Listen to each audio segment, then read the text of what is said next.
आप सभी का बहुत इस्तकबाल है प्रोग्राम हेलो करियर में। आज के हमारे करियर एक्सपर्ट हैं दिल्ली यूनिवर्सिटी के प्रोफेसर जनाब डॉक्टर संजय सिंह बघेल साहब। संजय जी, बहुत इस्तकबाल है हेलो करियर में आपका। संजय जी, नीट की बात कर लें पहले, क्योंकि अभी नीट के एग्ज़ाम्स बहुत करीब हैं। एनबीई ने भी ऐलान किया है कि जल्द नई तारीख का ऐलान होगा। ऐसे में वक्त बहुत कम है। तैयारी के हवाले से बच्चे क्या करें इस वक्त? देखिए आमिर, अभी जो नीट का पिछला नोटिफिकेशन आया था वो अप्रैल महीने में आया था और अप्रैल में ये कहा गया था कि नीट का एक फॉर्म भरने का जो समय है वो 6 अप्रैल से 6 मई तक 2022 तक है। और जो उसमें सूचना आई थी वो ये थी कि 17 जुलाई को एक्चुअली नीट का एग्जाम संडे के दिन होगा। तो अभी तक तो लग रहा है कि संडे के दिन 17 जुलाई को होगा, यदि कोई और परिस्थिति नहीं बनती है, जैसे कि कहते हैं कि जीवन अनिश्चितताओं का खेल है। तो मैं नीट के सभी उन बच्चों को और प्रतिभागियों को बोलना चाहूंगा कि एग्जाम जो है, एक चीज और सूचना बहुत महत्वपूर्ण है, जो नीट के अभ्यर्थी हैं जो परीक्षा देने जा रहे हैं, कि पहले का जो पेपर होता था 3 घंटे का, वो बढ़ा करके 3 घंटे 20 मिनट का कर दिया है। ये अच्छी खुशखबरी है कि 200 प्रश्न ही रहेंगे, लेकिन समय 20 मिनट और आपका बढ़ गया है। इसलिए आप अच्छे से तैयारी करें, खूब प्रैक्टिस करें।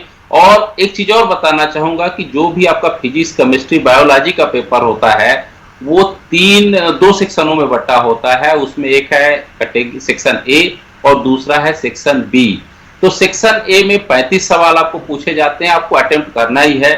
और सेक्शन बी में यदि आपको 15 सवाल पूछे जाते हैं, उन 15 सवालों में जो 10 सवाल आपको सही लगते हैं वही करें। यदि 10 से आप ज्यादा कर देते हैं, 11वां सवाल करते हैं, तो वहां फिर वो कॉपी नहीं चेक कर जाएगी। और जैसे ही आप गलत अटेम्प्ट करते हैं तो माइनस मार्किंग है। तो इसलिए 10 सही सवालों का ही सेक्शन बी में करें। तो मेरा कहना है कि जो 200 प्रश्न है उसमें से ट्राई करें कि 180 कम से कम सवाल आप हल कर लेते हैं। तो 180 सवाल हल करते हैं तो 100% से मानिए कि आप नीट की परीक्षा पास कर रहे हैं।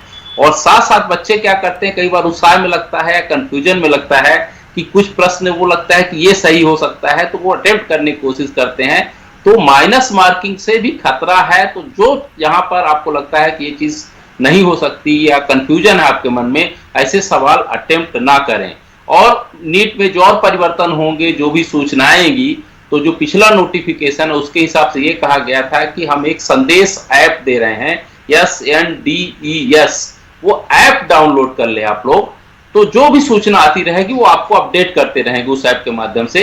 तो मैं सभी उन नीट के छात्रों को बोलना चाहूंगा, संदेश ऐप जरूर डाउनलोड कर लें, जिससे ये जुलाई में जो 17 जुलाई को भी डेट फिक्स है, हो सकता है आगे पीछे होती रहे, तो पूरी सूचना आपको वहां पर मिल जाएगी। जी बिल्कुल, SNBS जो ऐप है उसके ज़रिए आपको बहुत सारी मालूमात मिल सकती है।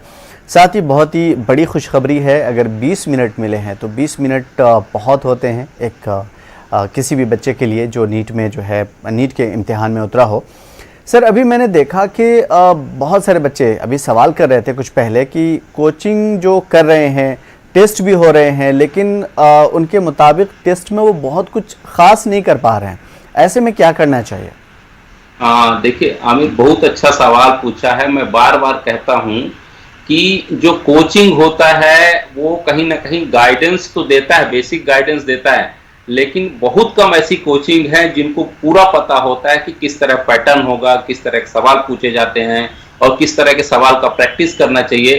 तो मैं सब बच्चों को बोलता हूं, चाहे वो नीट का एग्जाम हो, यूपीएससी का एग्जाम हो, IIT का एग्जाम हो, बेस्ट होता है कि आप पिछले 5 साल का या 10 साल का जो क्वेश्चन पेपर है उसको लीजिए, उससे एक आइडिया मिलता है। और उस तरह के सवाल को आप बार बार प्रैक्टिस करेंगे। हम लोग जब एग्जाम देते थे तो हम लोगों ने वही प्रैक्टिस अपनाया था।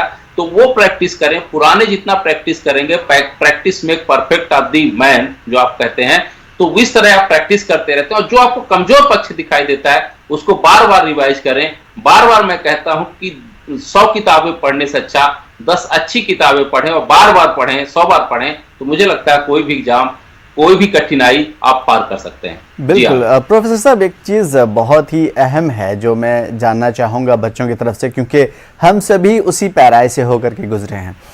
अक्सर ऐसा होता है कि एग्ज़ाम से पहले या थोड़ा पहले एक हाथ पैर फूल जाते हैं या फिर ठंडे पड़ जाते हैं, एग्ज़ाम हॉल में डर होता है, बहुत ज़्यादा खौफ अपने अंदर समा जाती है। तो जो अच्छे क्वेश्चंस हैं जो आ रहे हैं जिसको बच्चे आसानी से कर सकते हैं वो भी भूल जाते हैं। जी बिल्कुल, ये जो है ना एग्जाम का कहीं ना कहीं फोबिया होता है। एक मनुष्य का स्वभाव है कि आप कितने भी एकदम से आत्मविश्वास से भरे हों, लेकिन परीक्षा में जाते ही ऐसे लगता है कि हमें कुछ भी नहीं आता। लेकिन जब आप पेपर देखते हैं तो सबसे पहले हम यही कहेंगे कि 5 से 10 मिनट आप पूरा पेपर स्कैन करने के लिए दीजिए और अच्छे से समझने की कोशिश कीजिए कि आपका जो स्ट्रांग पॉइंट है, जहां पे लगता है कि यहाँ पे हमें आसानी होगी, जो लॉजिकल और रीजनिंग टाइप सवाल है मान लीजिए, या कि इस तरह से लग रहा है कि नहीं इसमें 100% फैक्चुअल चीजें आपकी चीजें हैं, उसको आइडेंटिफाई कीजिए। तो सबसे पहले तो उनको अटेम्प्ट करना चाहिए, क्योंकि हमने भी कभी बैंक का एग्जाम जब दिया था तो सबसे पहले हमने क्या किया था कि जो हमें क्वेश्चन आते थे जहां डाउट था उसको छोड़ दिया था। तो मुझे लगा कि सबसे पहले उन्हीं को अटेम्प्ट करना चाहिए और उसको अटेम्प्ट करने के बाद जो हाँ डाउट लगता है उसमें फिर थोड़ा समय बाद में दीजिए। तो इसमें क्या होता है कि आपको माइनस मार्किंग वाला जो एक प्रश्न चिन्ह खड़ा होता है बार बार उसमें नंबर कटते हैं, तो मुझे लगता है उससे आप बच सकते हैं। और लास्ट के जो सवाल हैं जो एकदम से फैक्चुअल हैं, थोड़े से बहुत बचते हैं या दिमाग लगाने की जरूरत है, उनको आप बाद में अटेम्प्ट करें तो मुझे लगता है ज्यादा अच्छा रहेगा आपके लिए। बिल्कुल। एक चीज़ और जो बहुत ज़्यादा अहम है, क्योंकि आमतौर पे मैं सोशल मीडिया के ज़रिए बच्चों से पूछता रहता हूँ, नीट के हवाले से बहुत सारे बच्चे कह रहे थे कि सर बहुत साल गुजर गए, 2-3 साल हो गए, 5 साल हो गए कुछ बच्चों के, लेकिन नहीं निकल पाया, नीट नहीं निकल पाया। तो ऐसे में वो बच्चे कहीं ना कहीं उनका मनोबल जो है टूट जाता है, गिर जाता है। तो उसके बारे में क्या कहेंगे, वो कैसे जो है इन सब चीज़ों को टैकल करें? सबसे बड़ी समस्या होती है, अभी हम बहुत अच्छा पढ़ रहे थे, एक है स्टीफन स्पिलबर्ग की लाइफ स्टोरी। तो उसमें एक समस्या क्या होती है कि हम बहुत सारे निर्णय जो होते हैं अपने पेरेंट्स के दबाव के से लेते हैं, या आसपास के वातावरण से लेते हैं, या कि पीयर ग्रुप के प्रभाव से लेते हैं। मुझे लगता है जैसे 3 इडियट्स का होता है कि 3 इडियट्स का जो आमिर खान साहब बने हैं, रणछोड़दार चाचा, वो बने ही थे इंजीनियरिंग के लिए, और उनके दूसरे मित्र जो थे तो वो एक फोटोग्राफी के लिए बना था, एक दूसरा दूसरे के लिए बना था। तो आपको अपनी चीज को कहीं ना कहीं, तो स्टीफन स्पिलबर्ग साहब वही कहते हैं कि कई बार होता है कि हम 25 साल तक यही निर्णय नहीं जान पाते या नहीं समझ पाते कि हम किसके लिए बने हैं। तो नीट का यदि 5 बार परीक्षा नहीं, हम बोलते हैं कि 15 बार भी परीक्षा देगा, और यदि उसके लिए वो नहीं बना है तो वो परीक्षा कभी नहीं पास कर पाएगा जब तक कि वो स्वयं उसका विल पावर नहीं है, उसकी समझ उसके हिसाब से नहीं है। तो इसलिए सबसे पहले हम बार बार बोलते हैं, कोई भी निर्णय लेने के पहले, कोई परीक्षा लेने के पहले, सबसे पहले अपना स्वॉट एनालिसिस कीजिए, अपनी उस स्ट्रेंथ को पहचानिए जिसके लिए आप बने हैं। ऐसा लगता है कि जहां पर जो आपका इंटरेस्ट है, उसके लिए आपका पैशन है, तब आप उसके पीछे भागे। तो मुझे क्या लगता है कि नीट तो मान लीजिए छोटी परीक्षा है, यदि आपका पैशन उससे कहीं बड़ा है तो नीट के जितने लोग काम करने वाले हैं आपके अंदर में काम कर सकते हैं। तो ये भी होती है चीजें। तो सबसे ज्यादा 5 बार आप परीक्षा दें या 15 बार दें, यदि आप उसके लिए नहीं बने हैं तो उसको छोड़ करके 1-2 साल अपनाने के बाद मुझे लगता है छोड़ करके आगे बढ़ जाना चाहिए जीवन में। जी हाँ, बिल्कुल, आप सही कहा आपने, और ये स्ट्रेटेजी अपनानी भी चाहिए।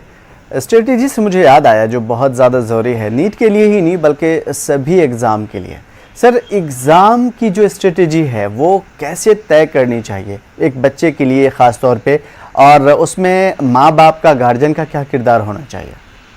हाँ देखिए आमिर, बहुत अच्छा सवाल पूछा है, और मैंने अभी इस ओर की किताब भी लिखी और आने वाली है। तो हमें लगता है इस उम्र में जाकर पता चलता है कि जब हम खूब सारा पढ़ते थे, खूब सारे नोट्स पढ़ाते थे, 10-10 किताबें एक साथ रखते थे और एक एक बढ़िया सा कोटेशन लिखते थे, तब मुझे नंबर नहीं आते थे। और आज यदि मुझे कोई परीक्षा दिया जाए तो मैं क्या करता हूं कि एक दिन पहले, मैं काम करते हुए कई एग्जाम ऐसे दिए कि एक दिन पहले मैंने सिलेबस देखा, उसका कंटेंट समझा और कुछ पॉइंट्स लिया, और जो मेरा अभी तक का नॉलेज है उसको जाके मैंने लिखा। तो मुझे उससे बेहतर नंबर आया जब मैंने बहुत समय से दिया था उस परीक्षा को पास करने का। लेकिन वो हमें कहते हैं ना कि माइंड मैच्योर नहीं होता। तो क्या होता है कि एग्जाम, कोई भी एग्जाम पास करना, खास करके जहां डिस्क्रिप्टिव और एनालिसिस है वाले सवाल हैं, तो मुझे लगता है एग्जाम पास करना एक आर्ट है। और जिस व्यक्ति को ये आर्ट आ गया तो वो चाहे 10 घंटे ना पढ़े, सिर्फ 2 घंटे पढ़ लेंगे तो परीक्षा पास कर जाएगा, क्योंकि तो उसको पता है वो टेक्निक की, एक एग्जामिनर किस चीज को देखता है, कैसे उसका इवेल्युएशन करता है या मूल्यांकन करता है। यदि ये जानकारी आपको पता चल जाए, और वो जानकारी तभी हो सकती है कि कहते हैं ना कि जब तक आपको फेल्योर नहीं महसूस होता तब तक आप सक्सेस का स्वाद नहीं चख सकते हैं। तो एक दो बार जब ऐसा बार बार देंगे इस तरह का एग्जाम, तो आपको अपनी कमियां पता चलेगी। कमियों का अपना स्वयं मूल्यांकन कीजिए। स्वयं मूल्यांकन करने के बाद कहीं ना कहीं आप उसमें सुधार करेंगे, और जब सुधार करेंगे तो मुझे लगता है आने वाला जीवन की जो राह है वो आसान हो जाएगी, और कोई भी एग्जाम आपके लिए सफलता के राह द्वार खोल देगी या दरवाजे खोल देगी। क्या बात है सर, आपने पूरी किताब की समरी बयान कर दिया आपने बहुत ही खूबसूरत अंदाज में। एक चीज़ जो बहुत ही आम है और पेरेंट्स के लिए एक चिंता का विषय भी होता है, एक तालीम की जो इब्तिदा होती है बच्चों की, जो थोड़े बड़े होते हैं, वालिदैन को फ़िक्र होती है कि उन्हें प्ले स्कूल में डालें, प्राइमरी स्कूल में डालें, तो स्कूलिंग कराने के लिए जो पेरेंट्स की जो स्ट्रेटजी होनी चाहिए, गोल होनी चाहिए, वो ज़रूरी भी है, और एक्सपेक्टेशंस भी जो है मतलब इसमें बढ़ जाती हैं वालिदैन की कि हमें बच्चे को इस रूट में डालना है। तो मैं ये जानना चाहता हूँ कि बेसिक से जब बच्चे को स्कूल में डालें उस वक्त एक वालिदैन के ऊपर सारी जिम्मेदारी होती है, तो उनको क्या स्ट्रेटजी अपनानी चाहिए? बहुत अच्छा सवाल पूछा है आमिर आपने। देखिए, ये क्या होता है कि हमारी पेरेंट्स की भूमिका एक जो है ना, मैदान में जैसे कुछ बच्चे जाते हैं क्रिकेट खेलने के लिए, तो उस कोच की तरह होती है जो अपने बच्चों को फील्ड में क्रिकेट खेलने के लिए तो भेज दिया, लेकिन वो क्या करते हैं, पहले प्रैक्टिस कराते हैं, बॉलिंग कराएंगे, रनिंग कराएंगे, दौड़ाएंगे, और कई बार तो वो ना तो बैट देते हैं ना बॉल देते हैं, पहले उनका स्ट्रेंथ चेक करते हैं। तो बिल्कुल बिल्कुल बच्चे को भी पहले तो आप जहां भेजना चाहते हैं भेज दीजिए, दूर बैठ करके आप सिर्फ उनका मूल्यांकन कीजिए कि हमारे बच्चे का हाथ जो है गूगली के लिए परफेक्ट है, फास्ट बॉलिंग के लिए परफेक्ट है, या बैटिंग में शॉट मारने के लिए करना है, हुक के लिए है। ये धीरे धीरे एक दिन में नहीं पता चलेगा। सबसे पहले तो उसका स्टेमिना पहचानना होगा, उसका स्ट्रेंथ पहचाननी होगी, और इंटरेस्ट पहचानना होगा। फिर आपको पता चलेगा कि इसमें कहां कौन सी हिडन पावर है। जिस दिन आप पहचान लेंगे या ऑलराउंडर खेल सकता है, ये एक दिन में नहीं पता चलेगा। हम लोग क्या करते हैं, अपना 20 बच्चों पर कई बार जो हमारे अधूरे सपने हैं वो बच्चों के माध्यम से जब हम पूरा करने लगते हैं तो बच्चा कहीं का नहीं रह जाता। तो सबसे पहले उसके स्ट्रेंथ को पहचान करके, यदि हम कहते हैं कि उसी राह पे धीरे धीरे उसको बढ़ा करके आप एक मोटिवेशनल फैक्टर की तरह काम करें, एक प्रेरणा स्रोत की तरह काम करें, और उसके फेल्योर को भी उतना ही सपोर्ट करें जितना उसके सक्सेस को सपोर्ट करते हैं, तो हतोत्साहित नहीं होगा। और बार बार यदि आप कहेंगे कि पास और फेल जीवन का हिस्सा है, तो वो घबराना भी छोड़ देगा, और एक दिन आएगा। क्योंकि मैं बार बार कहता हूं कि यदि आपकी 5 डॉट बॉल चली जाती है क्रिकेट में, आप 0-0-0-0 रन बनाते हैं, लेकिन आप बल्ला बार बार घुमाते हैं और 6वीं बॉल पे एक सिक्सर लग जाता है, तो 5 बॉल की कसर पूरी हो जाती है। बस पेरेंट्स को यही है कि वो 6 का इंतजार करना चाहिए। जिस दिन वो उठाकर मारने लगता है तो उसका वो गोल मिल जाता है, उसका वो लक्ष्य मिल जाता है। आप घबराएं नहीं, बल्कि पूरे सब्र के साथ, धैर्य के साथ इंतजार कीजिए, और उसकी बिल्कुल आप उस बॉल का इंतजार करिए जिस पे आप सिक्सर मार सकते हैं, और ये बहुत ही खूबसूरत बात है। नाजरीन हमसे जुड़ना चाहते हैं, देखते हैं आपसे कुछ पूछना चाहते हैं। हेलो हेलो, अस्सलाम वालेकुम सर। जी वालेकुम सलाम, नाम बताइए। सर जी, मेरा नाम जहांगीर अहमद, मैं जैन के कुलगाम डिस्ट्रिक्ट। जी जहांगीर साहब पूछिए। मुझे पूछना कुछ नहीं है सर, मगर जो आपके शर्त है, मैं इसकी बात से बहुत ज्यादा मुतासिर हुआ, हद से भी ज्यादा। कि जो इसने भी बात बोली कि मतलब हम क्रिकेट के मैदान में भेजते हैं कि बच्चे को ये करना है या वो करना है, मगर मैं बहुत ज्यादा मुतासिर हुआ। असल में हम बच्चे को क्या है ऊपर ही ठोकते हैं, नहीं आपको एमबी काम, तो आपको तो मेडिकल पकड़ना है, आपको तो वो बनना है। मतलब हम बच्चे का ये नहीं देख रहे हैं कि बच्चे का मतलब करना क्या चाहता है, असल में उसी का ज़हन पढ़ना है कि बच्चा, मतलब मैं इसके बाद से बहुत ज्यादा मुतासिर हुआ, हद से भी ज्यादा। शुक्रिया शुक्रिया, बहुत शुक्रिया जनाब जहांगीर साहब। शुक्रिया जहांगीर साहब, शुक्रिया, बहुत शुक्रिया सर। कुछ पूछना भी चाहेंगे? चलिए आपसे किसी तरीके से कमजोरी है, मतलब हमें क्या करना चाहिए? ओके ठीक है, बहुत अच्छा क्वेश्चन है, और इस पे प्रोफेसर साहब से पूछना चाहेंगे।